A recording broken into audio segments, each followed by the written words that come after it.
It is Bronze and Modern Gods. I'm John, and once again, there's Richard. I am back. Hey. To quote Tan Mom, I never left. Who listens to the Howard Stern show still besides me. Hey, we got a lot going on today. Our main topic, reactions to Loki. What'd you guys think? It's over. It is spoiler heavy this time. If you don't want any Loki spoilers, look in the description below and click on the appropriate time code there so you can skip ahead and not have it spoiled for you, because we're really going to get into it. We have our underrated books of the week, a couple of surprises here. 25-year rule picked by Richard, really going out there. Good job there. But first, our hot book of the week. Richard, what is it? Our hot book of this week is Sensational She-Hulk number 40. Oh, this is the famous or infamous jump rope issue where She-Hulk has to jump naked, and it is covered in multiple pages of the issue. It's quite compelling. It is John Byrne at his finest. John Byrne loved to draw She-Hulk, and it shows in this particular book. The reason why I picked this book as for the hot book this week, I noticed, and I looked at comicbookinvest.com. If you haven't seen their website, please do. It's a great resource for comic book collectors. But they listed it as part of their top 10. And this is one of those books that I just hit myself in the forehead and say, why haven't I bought one of these things yet? This is the definition of good girl art, in my opinion.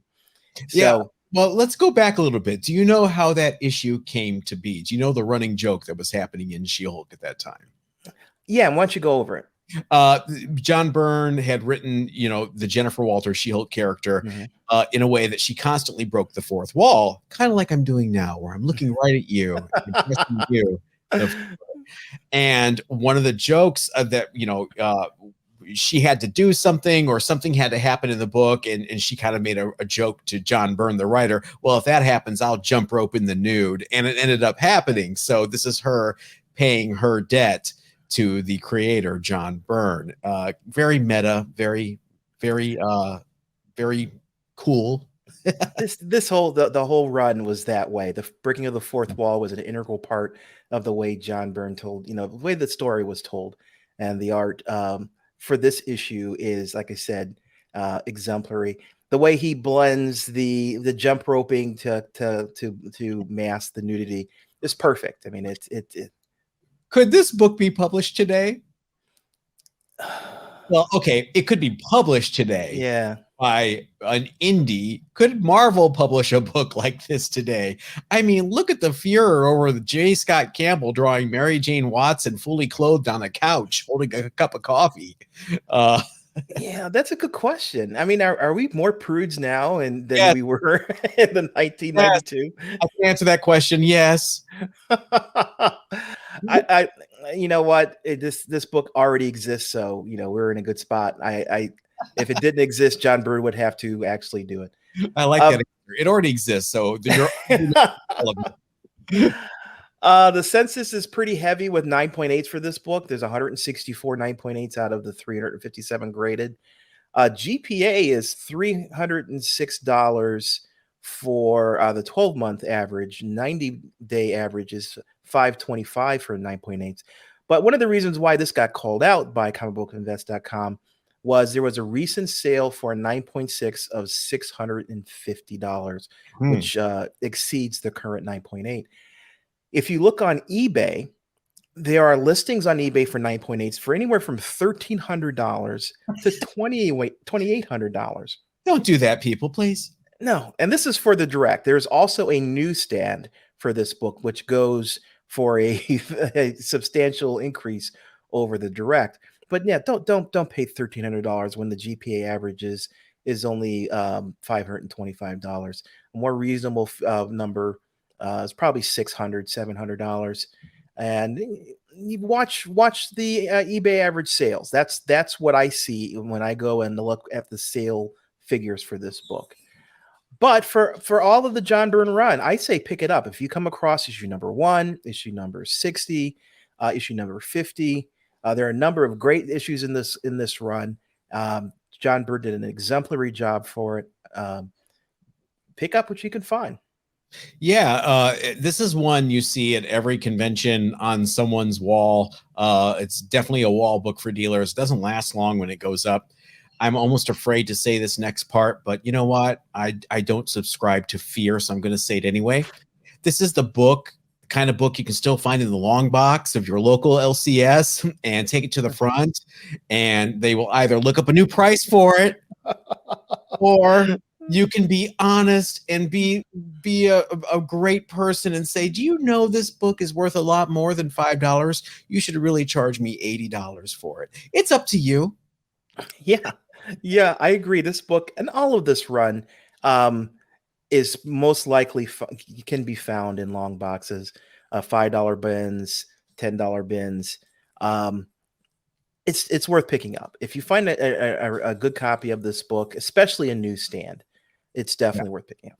It's weird that John Byrne run. He did issues 1 through 7. Then he left the book in a typical John Byrne snit. Came back with I think issue 32 and stayed on it till issue 50, and then left much more amicably. He was just kind of done. He said everything he wanted to say, and for some reason, with the exception of issue 1, the later run from 32 to 50 seem a lot more desirable to people than those issues 2 through 7. I'm not quite sure if the covers are better. There's just, a scarcity involved with the later run. I don't know. It's just, it's something weird I've noticed. Yeah, it's interesting. The issue number 1 has She-Hulk talking about, buy this series or I'll come to your house and rip up all your X-Men. And when the last issue of the series, issue 60, she's on the cover, looks almost exactly the same. She says, "All right, I give you a chance. Hand them over." Fanboy. All right. That's great. Grab those She-Hulks by Byrne when you see them. That's the lesson here. Our main topic this week is Loki, our reactions. All right, spoiler alert time. Hit the road. If you haven't watched Loki yet and you don't want it spoiled, go down to the description below and you'll see the time code in which to return back to us to hear the rest of the show. But for those of you who have watched Loki, let's get into it, Richard. What is your opinion? What'd you think? Well, this series ended up being exactly what I expected it to be, which is a setup. Marvel seems to be making all of their 6-issue or 6-episode TV shows into things that set up other things. For example, WandaVision sets up the Scarlet Witch. Falcon and the Winter Soldier sets up Sam Wilson as Cap for the MCU. And Loki sets up the multiverse for the Doctor Strange movie, which is coming next year. I think you've hit the nail right on the head with why I didn't like it. It's all exposition and setup for something else that's coming after. I really wanted a complete story, or, at least 3/4 of a story, a nice semicircle, and a little bit of setup. It just really seemed like just one huge on-ramp the entire time. Yeah, there was a lot of setup, and there was a lot of explanation going on too. I think the purpose of this movie is so that the Doctor Strange movie, the Multiverse of Madness, doesn't have to spend time explaining a lot about the backstory for the multiverse. That's all done in this movie or this TV show, and they can hit the ground running without a lot of setup work. So, making the assumption that people have watched the Loki show. I am making my face here because I am imagining Jim Shooter, if he were dead, spinning in his grave, because this goes exactly against everything he preached about a good story when he was editor-in-chief of Marvel, which was always assume it's someone's first issue. You can't assume that everybody knows what happened before then. You got to write it in a way where people can hop on. And I wonder if that's going to hurt or help Doctor Strange, because the movies are really going down a path that the books have gone down, where it's almost impenetrable to a new reader. Well, if you look at the last phase, or actually the last huge story arc that just concluded in Endgame, there is over 20 movies that all tied together to come to that final conclusion. And they really did not do a lot of explanation at the beginning. You knew who Iron Man was, right? You knew who Thor was. So a lot of that work was done early on in this. And frankly, the movies that I like the least Now that I think about it, like the first Thor and the first Hulk, those kinds of setup movies, I like the least. I like the as you got further on, and they had that backstory. I Mm. thought they were much more interesting, and I thought it was a good series in itself. The story that was told with Loki, and I don't want to say it's not a coming of age story, but I think he realized through the course of the show that he had the ability to set his own course, and Loki's in general, and because of the multiverse, there are a large number of Lokis in this particular show, and it's funny watching some of the comedic ones, such as Alligator Loki, The runaway hit of the show. the runaway hit of the show. They all exist. The quote that was made by Morbius was Mobius. I'm sorry. You weren't born to be king, Loki. You were born to cause pain and suffering and death.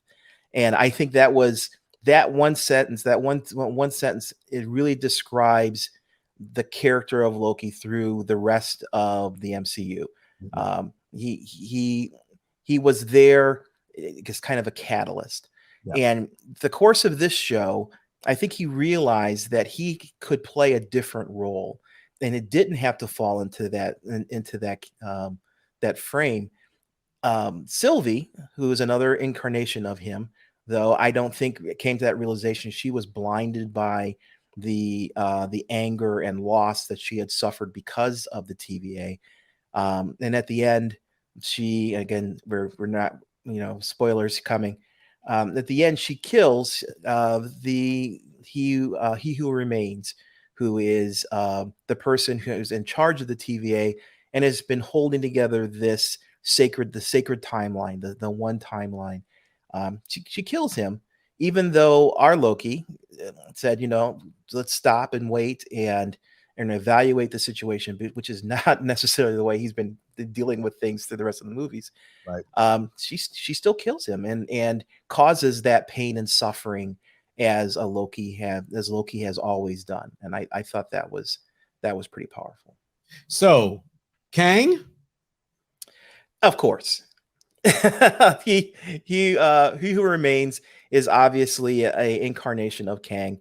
Some of the rumors are that he's Immortus, and I'm rooting for Ramatut. I want to see. I want to see that costume. Yes, I'm curious. We're obviously going to see Kang. He's going to come back in the next Ant-Man movie. That's where he Of is. all things, that's although I'm hoping for Quasar, Quantumverse. Come on, Quantumania. You never know. But I wonder if we're going to see more. The next show that's coming up is going to be the What If show. Yeah. And to me, What Ifs this is a perfect segue for bringing the Watchers in, and they are examining different timelines that have come about from the multiverse. So it's another opportunity for them to drop knowledge about the multiverse. So I'm really curious to see how the What If series is going to go. Can't have Watchers without the Fantastic Four eventually. I mean, that's kind of where the Watcher made his first appearance. Not kind of, it is. Yeah, well, that's interesting. I from what I've seen, the characters they've had in these What If shows are basically people from Phase 3, right? You got Black Panther and things like that. Are they going to introduce new characters into this that have not been previously seen? That's a really good question. And you have something here in the notes that I'm really curious about. Is the animated show going to be canon with the movies, like strict canon? Or is it really off to a side because they're all alternate realities? That's a good question. Marvel has an opportunity with the multiverse to make everything canon. Yeah. They could simply say it happened in this particular timeline, and it is a reality, at least to the people who it affects. So yeah, it could be everything is canon. It may be the grumpy old man that I am. It's getting messy. It's going to get messy.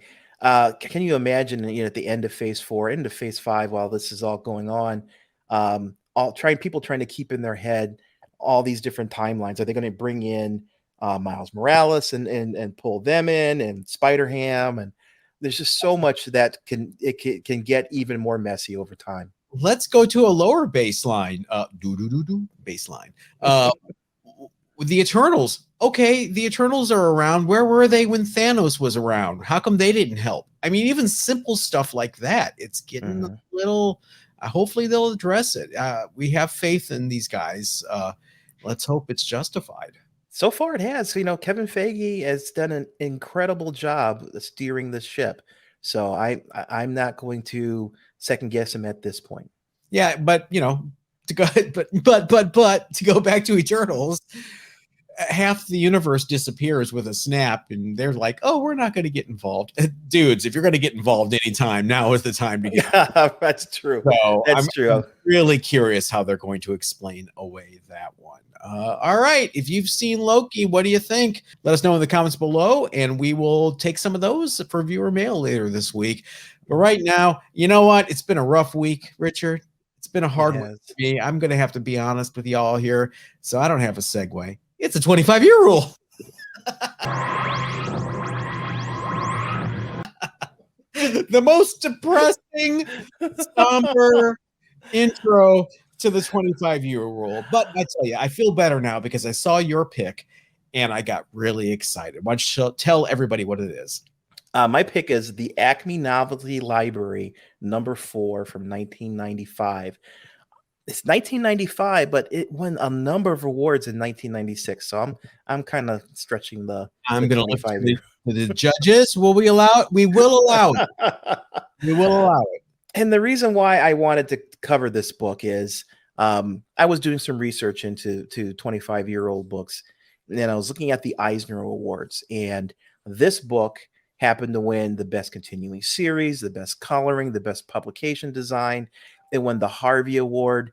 It's just amazing, the awards that this particular title got. So it was looked at more in detail to the book, and because honestly, this was not a book that I read at the time. This book is not like most comic books that you will read. It has a 1920s silent film mixed with comics from the 60s. Think Felix the Cat, in terms of the feel of the book, and it's all about a cat head named Sparky. You can't describe it. I mean, you're trying to describe it. It's so revolutionary and so unlike anything that's been done before that you just have to experience it, I think. You do. And I picked a page out of it, and John, in the magic of post, will include the screen one of the pages. It's a number of small, they do things like flip book images where there's a number of small images that move slowly over time. The stories are, I don't want to even call them linear. It's an interesting design in the way you read the book. It's you almost absorb a page as opposed to going panel by panel. The art design for this book also is singularly unique. I have never seen a book with the same kind of production that this book does. It is something that you have to experience. I wouldn't even call it reading it. I would call experiencing it. And the cartoonist, his name is Chris Ware.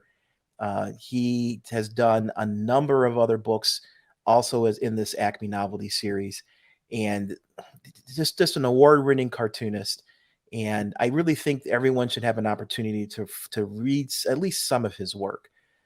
This book can be bought on eBay really inexpensively. I was surprised. $15 to $30 you can pick up a copy, which is great for reading. Buy yourself a copy, sit down, and again, you have to experience this book. I won't even call it reading.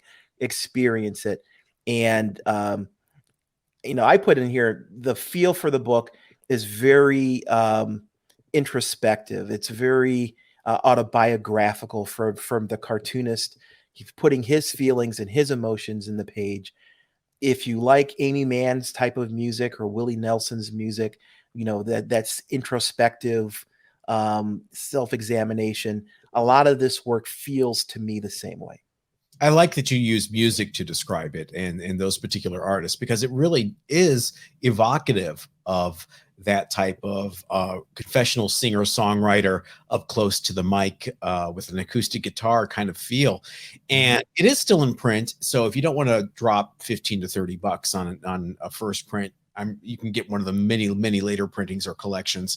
I don't think either of us can recommend this enough. It's not for everyone. Some people will be, what the heck is this? You two have lost your minds. But if you're the more adventurous type, dip your toe into the Acme novelty library because Chris Ware is pretty much a genius. Yes, I totally agree. If you like the Mouse books, MAUS, which was a treatise on the concentration camps during the Second World War, and that type of realism and truism, this book will probably appeal to you.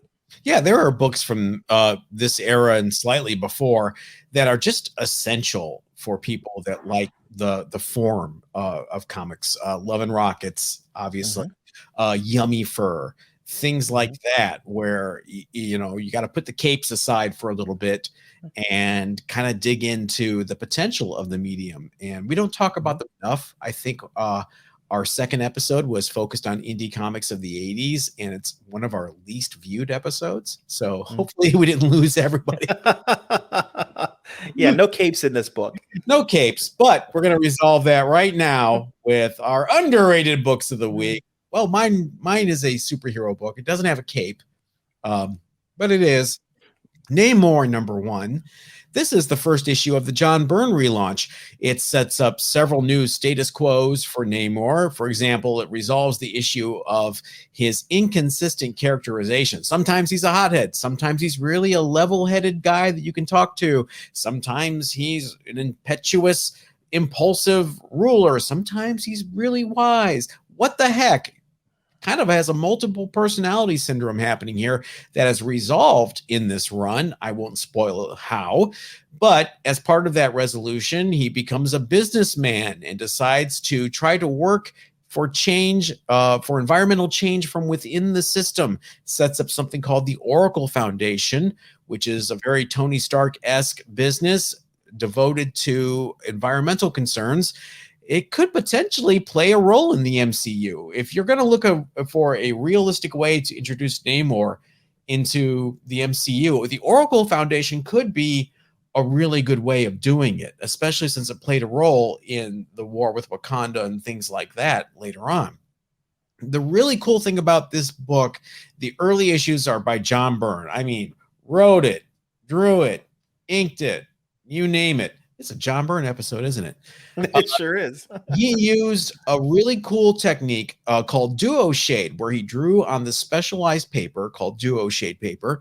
He'd ink it, and then for the shading, he actually used water on a brush, and it left this really cool shading technique as the water dried. Yeah, that is the same type of paper that the legendary Bill Everett used when he introduced Namor the Submariner in Marvel Comics. And for the first few stories, he used that duo shade technique. So it's just really cool. It gets kind of muddy in the printing. You know, printing wasn't what it was today, but it's still really a very cool to look at. A 90-day GPA average for a 9.8 of this book is $126, but just saw a last sale of $208. Boing, outlier. Yes, I don't know, but it's interesting that this is somewhat on the move. I wonder if we're seeing a spike there because of the recent rumors of Namor.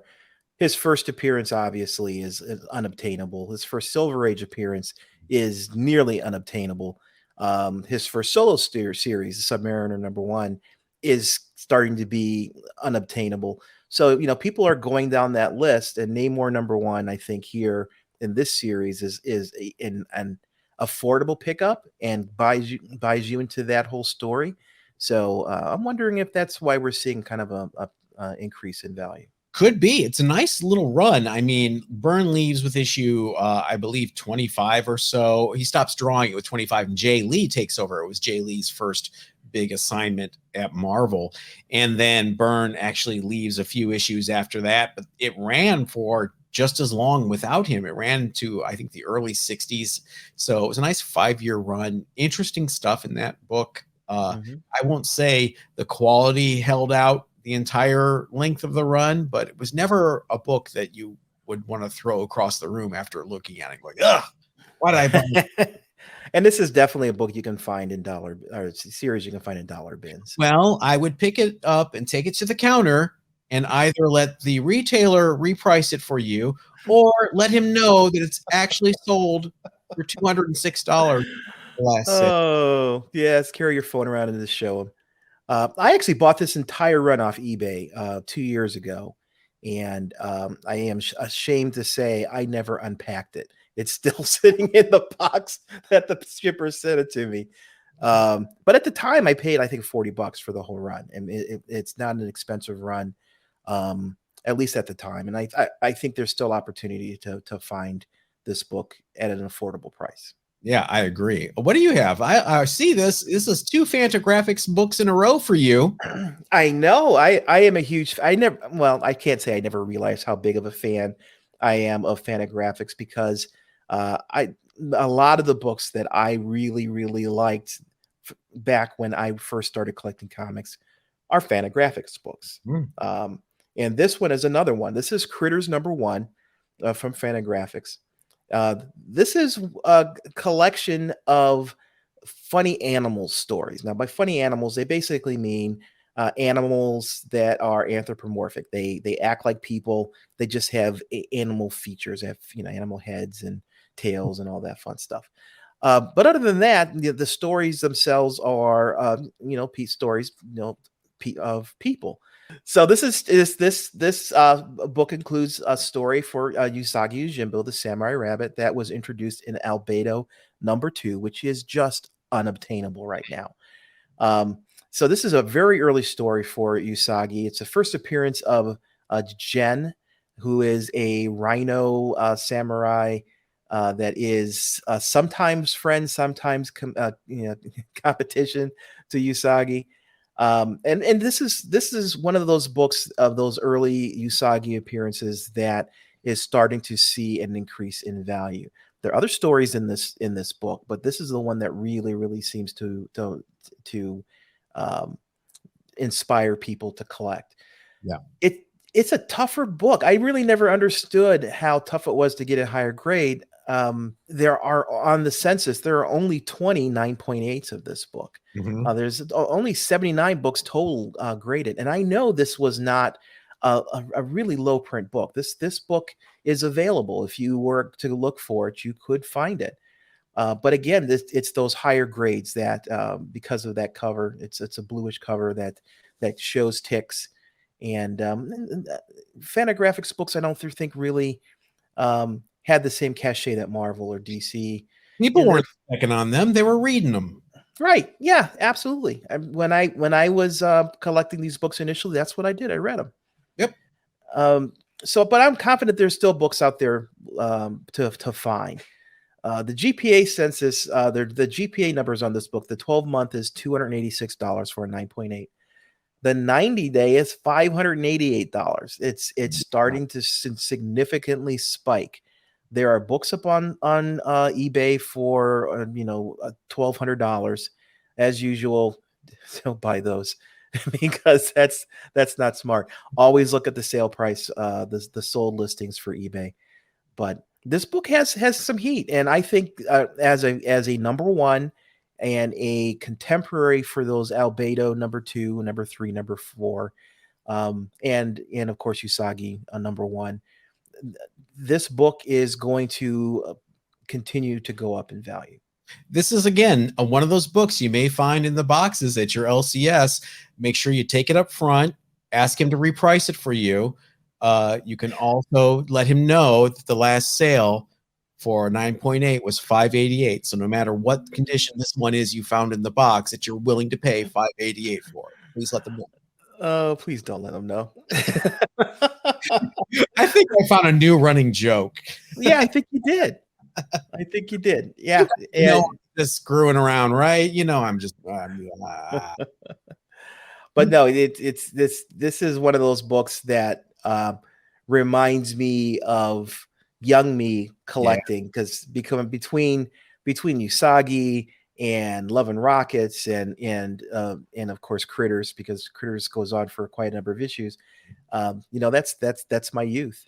I'm with you. I mean, you remember I was managing a comic shop when all these books were coming out, and it was located inside of a butcher shop, a meat market. The owner of the meat market also collected and loved comic books, and so he wanted to open up a comic book store, but he didn't want to have a different storefront, so he just set aside a section of the meat market. So if you really wanted your new books, you could come in, buy your books, and then get a couple pounds of rump roast and then have a barbecue and read. He used to get really upset with me when I would order books like this.